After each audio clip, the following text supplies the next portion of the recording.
देश की राजनीति में चाय और चौराहे का एक अलग ही महत्व है। इस समय हम मौजूद हैं शादा टी स्टॉल पे। यहाँ पे बहुत सारे लोग हैं जो चाय पी रहे हैं। इनसे हम जानते हैं कि इस समय प्रदेश की राजनीति पे के क्या विचार हैं। सर, चुनाव को लेके क्या सोचें?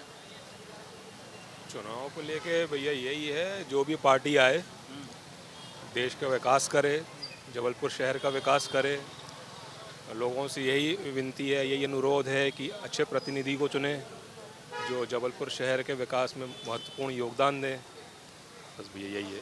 तो जबलपुर में तो क्या माहौल है इस बार? किसके जीतने के चांसेस ज़्यादा हैं, बीजेपी या कांग्रेस? देखिए, चांसेस के हिसाब से तो दोनों पार्टियों का लगभग सेम है। हाँ, पिछले बार भी लगभग 4-4 पे ही रहे हैं, तो इस बार क्या उम्मीद करना? देखिए, इस बार कुछ कहा नहीं जा सकता, हर पक्ष अपने अपने तरीके से मजबूत है। बाकी तो सब पब्लिक के ऊपर है, जैसा पब्लिक प्रतिनिधि को चुनेगी वैसा होगा। बाकी यह है कि जो भी प्रतिनिधि आए वो जबलपुर शहर और देश के विकास में महत्वपूर्ण योगदान दे। अच्छा, बीजेपी ने प्रदेश में ना अभी मुख्यमंत्री को लेके एक सस्पेंस बना रखा है। शिवराज सिंह चौहान अभी तक डिक्लेयर नहीं है। कई सांसदों को जो है विधायकी लड़ाया जा रहा है। तो ये जो एक बीजेपी ने किया है कि सांसदों को विधायकी लड़ाने का काम किया है, इसे कैसे देखते हैं? देखिए, अब जो ऊपर उन्होंने सोचा होगा, कुछ सोच समझ के ही सोचा होगा। अब इसके उनका क्या है मंशा, ये तो मैं बता नहीं सकता। बाकी जो भी है, अब उसके बारे में तो मैं कुछ कह नहीं सकता। और जबलपुर पश्चिम में कैसा माहौल है? जबलपुर पश्चिम में तो अब कुछ कहा नहीं जा सकता। बाकी तो अपने अपने हिसाब से दोनों प्रतिद्वंदी या जो भी पार्टिसिपेट कर रहे हैं, जो भी खड़े हो रहे हैं, अपने अपने हिसाब से सब मजबूत हैं। जी। आप क्या कहेंगे? अरे, बीजेपी तो सही काम कर रहा है। बाकायदा जबलपुर में फ्लाईओवर बनवा रहा, नरेंद्र मोदी के नेतृत्व में बन रहे हैं जी।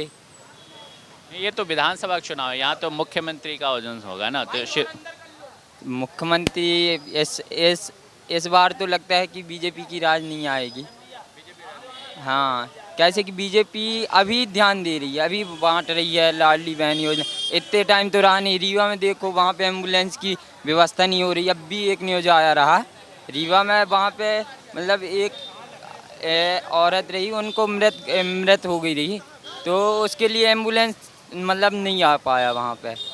आप तो युवा हैं, इस समय प्रदेश सरकार युवाओं के लिए काफ़ी कुछ दावे कर रही है, तो उससे युवा कितने सहमत हैं उनके दावों से? अब देखो, युवा को तो इस टाइम नौकरी नहीं मिल रही, पढ़े लिखे लोग मजदूरी कर रहे हैं। अजय मुख्यमंत्री मतलब कि वो ही नहीं निकाल रहे, वैकेंसी नहीं निकाल रहे कछु, तो इसमें युवा खाली ही बैठा है। आपसे क्या सोचते हैं विधानसभा चुनाव को? भैया राकेश सिंह, हम तो चाह रहे हैं कि राकेश ही सिंह जीते। अच्छा, आप चाह रहे हैं कि राकेश सिंह जी। क्या सोचते हैं भैया, किस चीज़ का? इस बार इस विधानसभा चुनाव से जबलपुर पश्चिम में क्या माहौल है विधानसभा चुनाव को? बहुत अच्छा माहौल है और सीट भी आज दोनों तरफ से काफ़ी टक्कर की है। तो हमारे जो तरुण भैया हैं, हम तो चाहेंगे इस बार उन्हीं को जिताया है। लेकिन राकेश सिंह आए हैं, इसमें तो टक्कर तो है, लेकिन हमारा दिल और हमारा वोट सिर्फ तरुण भैया के लिए। मतलब मामला टक्कर का है, लेकिन हाँ भाई, तरुण भैया का क्षेत्र है। तरुण भैया के अलावा कोई नहीं जीतेगा। चाहे राकेश सिंह आ जाए, चाहे दो राकेश सिंह उतर जाएं, जो दिखता है वही दिखता है। राकेश सिंह कभी रोड में नहीं दिखे। तरुण भनोट हमारे देखो, साल भर बिल्कुल रोड लोगों से मिलते जुलते, उन्होंने पश्चिम में बहुत काम करवाया है। सांसद के रूप में काम मतलब बीजेपी तो अच्छा हुआ है, लेकिन वो सांसद इधर रहे, लेकिन उनका काम कुछ समझ में नहीं आया। मतलब इतना पावरफुल सांसद हमने जो बाकी लोग के नाम सुने, राकेश सिंह का नाम नहीं है। अगर बाकी अलग सांसद क्षेत्र में अगर पूछा जाए तो राकेश सिंह को मतलब उतना पावरफुल नेता नहीं है, बीजेपी में नहीं। क्योंकि अगर वो सांसद आज उनको क्यों विधायक मिलाया गया? अगर वो 4 बार जीते हैं तो क्यों इस क्षेत्र में दिया गया? वो पावरफुल नेता नहीं है। तो ये जो बीजेपी ने सांसदों को विधायकी लड़वाया है, इससे उनके ऊपर भी असर पड़ रहा है नहीं? असर पड़ रहा है। अब उनको सीट बचाना है, काम उनने लास्ट में करा है। ये योजना वो योजना जो अपन को पहले देना था वो बाद में दे रहे हैं वोट के चक्कर में। आप पहले जनता को दो, उनको पहले योजना दो, उनको जो भी है सिलेंडर है, बिजली है, जो उनको कम करके देंगे। अब आपने लास्ट में दिया एक लालच, तो ठीक है, फिर आपने दे तो दिया, लेकिन सांसद जी को यहाँ पश्चिम में भेज दिया, विधायक में, सांसद में विधायक में आ गए वो। बड़ी बात है कि छोटी बात है ये? आप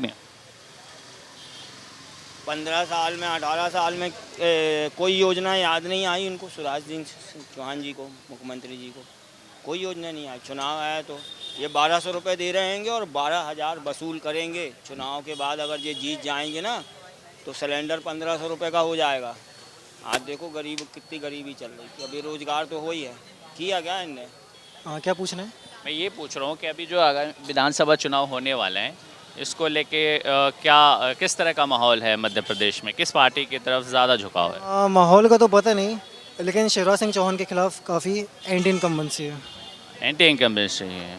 और वो जो उन्होंने योजनाएं चलाई हैं उनको लेके योजनाओं के लिए तो अभी ऐसा लग रहा है कि वो फ्रीबीज दे रहे हैं बहुत, और ख़ास करके लड़कियों को, लाडली बहन और ये सब, और लड़कों के लिए कुछ नहीं है। अच्छा, ये भी एक बात है, डिस्क्रिमिनेशन है।